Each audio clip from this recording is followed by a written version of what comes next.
comment réussir parfaitement ces coques de macarons, je vous délivre les trucs et astuces avec ce cours de macarons à la meringue française. Pour les ingrédients, 85 g de blanc d'œuf, 225 g de temps pour temps ou 112 g de poudre d'amande mixée avec 112 g de sucre glace, 115 g de sucre et du colorant en poudre ou en gel. Et tout de suite notre cours de macarons.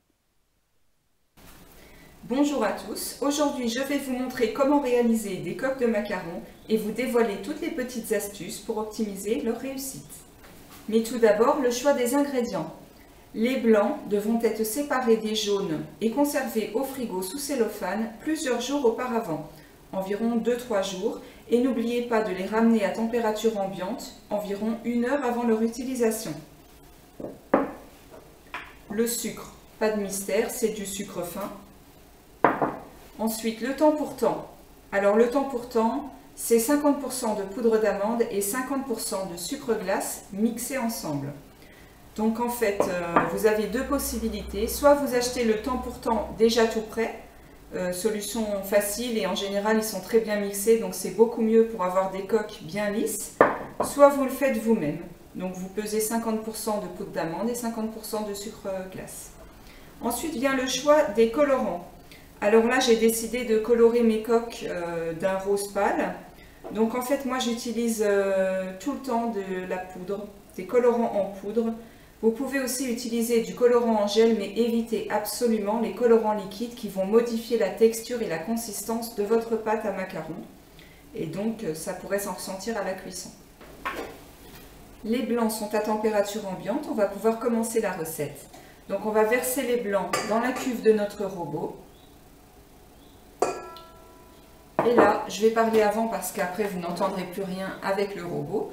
Donc on va commencer à faire mousser les blancs. Une fois que les blancs commencent à mousser et à monter un petit peu, on va verser le sucre en plusieurs fois dessus. Et on va laisser tourner le robot à pleine puissance pendant environ 4-5 minutes. En fait, il ne faut plus qu'on sente les grains de sucre dans la meringue. Tant que vous sentez des grains de sucre, il faut continuer à battre. C'est parti.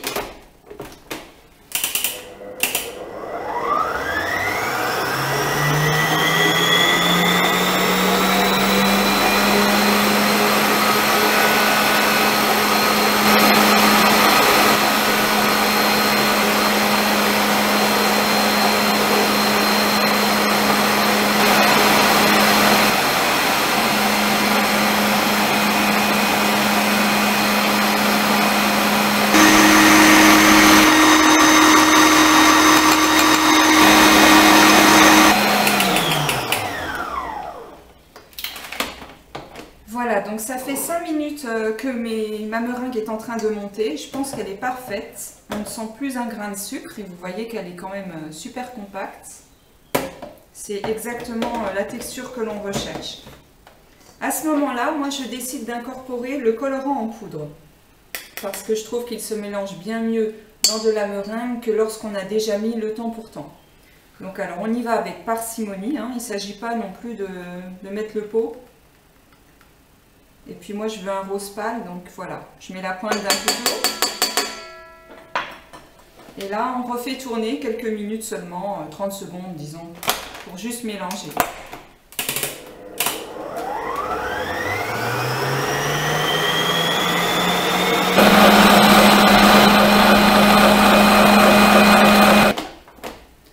Voilà, ma meringue est colorée d'un beau rose pâle. À ce moment-là, on peut retirer le fouet du batteur parce qu'on va utiliser la maryse, beaucoup plus délicate. Et vous allez voir que ça va être très simple. En fait, on a déjà presque terminé l'appareil à macarons. On n'a plus qu'à rajouter le temps pour temps et à mélanger, à faire le macaronnage. Ce qu'on appelle le macaronnage, c'est le fait de mélanger délicatement à la maryse l'appareil à macarons. Donc pour ceci, même si le temps pour temps est déjà bien mixé, on va quand même le tamiser sur la préparation. Ça va quand même favoriser après le mélange Et évitez surtout d'obtenir, d'avoir des grumeaux dans votre appareil, quoi.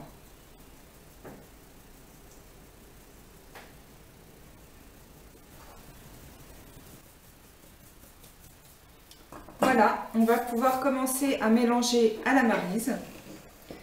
Alors au début, hein, vous pouvez y aller franco pour bien intégrer le temps pour temps dans la meringue qui est quand même super ferme et consistante.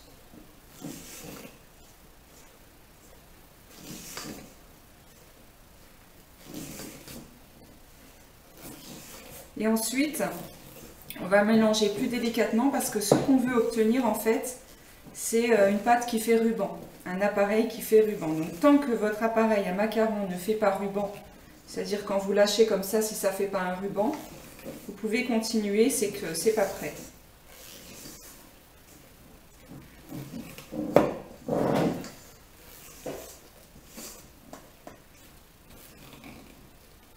Allez bien jusqu'au fond du bol parce que des fois il y a un amas de poudre d'amande qui se met au fond du bol.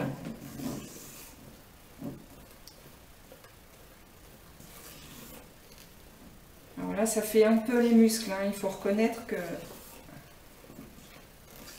à la fin vous avez un petit peu mal au bras. On va dire qu'environ ça prend allez, 5 minutes.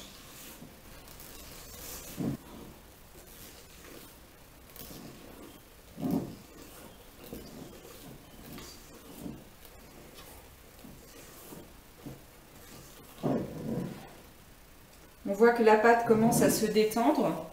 On est sur la bonne voie. Ça peut vous en sembler peu comme quantité de pâte, mais avec cette quantité, vous allez pouvoir réaliser à peu près 60-70 macarons. Enfin, 70 coques de macarons. Évidemment, puisqu'on les rassemble avec la crème que l'on va mettre à l'intérieur. Donc j'en profite pour vous dire aussi que si vous voulez les garnir, vos macarons, donc vous pouvez les garnir avec de la confiture. Ou alors vous pouvez faire une ganache ou alors d'autres préparations, mais surtout évitez les compotes et les fruits frais qui sont bien trop humides pour le macaron.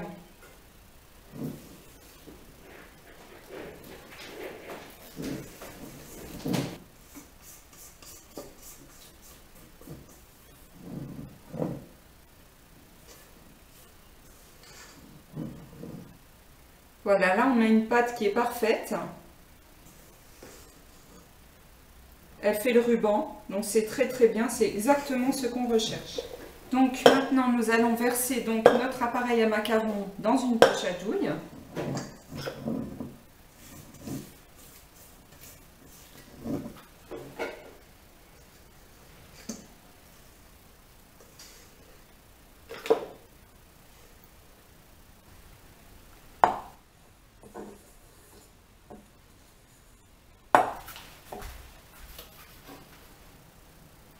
Nous allons pocher nos macarons tout de suite après les avoir mis dans la poche à douille.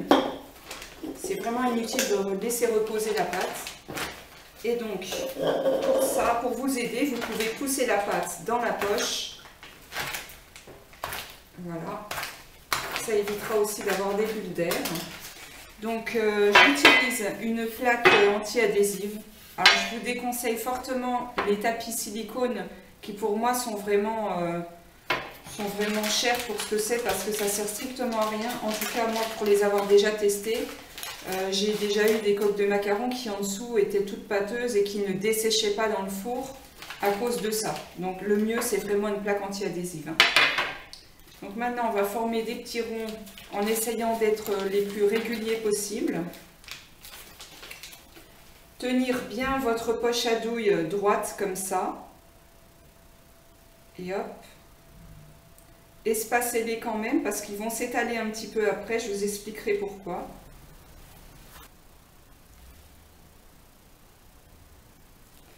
Le plus dur, je pense, c'est de faire des ronds qui soient tous à la même taille, hein.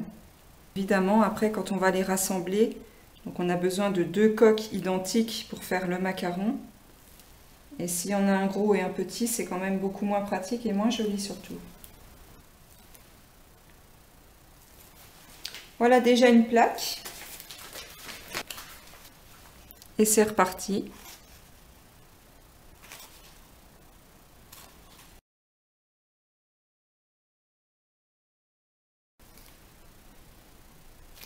Voilà. Et le pochage des coques est terminé.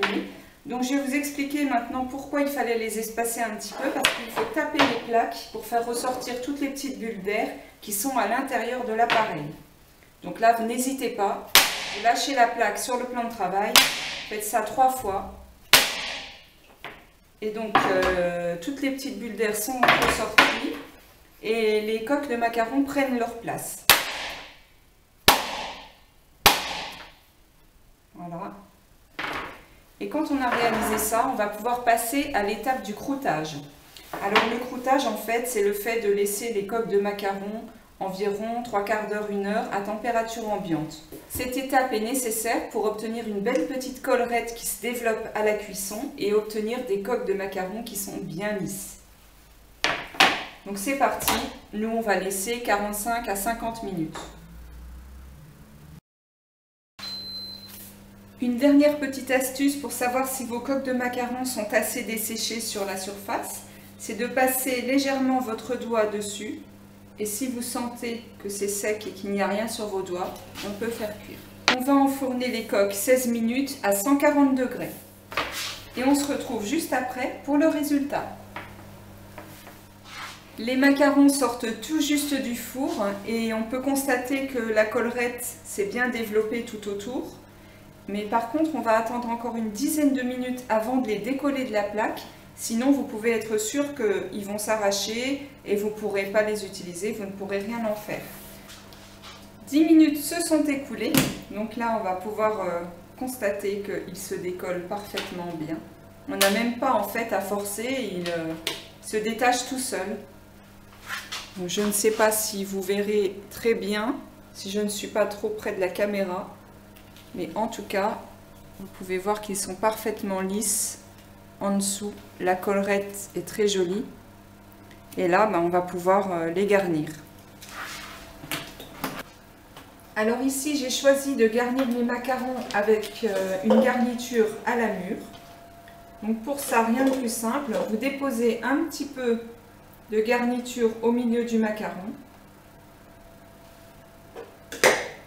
Vous prenez sa jumelle, son jumeau, vous déposez dessus et vous tournez légèrement pour que ça aille jusqu'au bord. Voilà. Et donc vous obtenez votre petit macaron garni qu'on va laisser reposer, attention, 2-3 jours minimum. On ne mange jamais un macaron quand il vient d'être fait parce que tout simplement il n'y a pas eu d'osmose entre la crème et la coque. Donc c'est pas bon, c'est croquant, c'est pas du tout la texture qu'on recherche.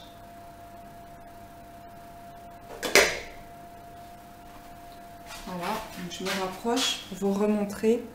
Donc on pose dessus, on tourne et hop, le macaron est garni.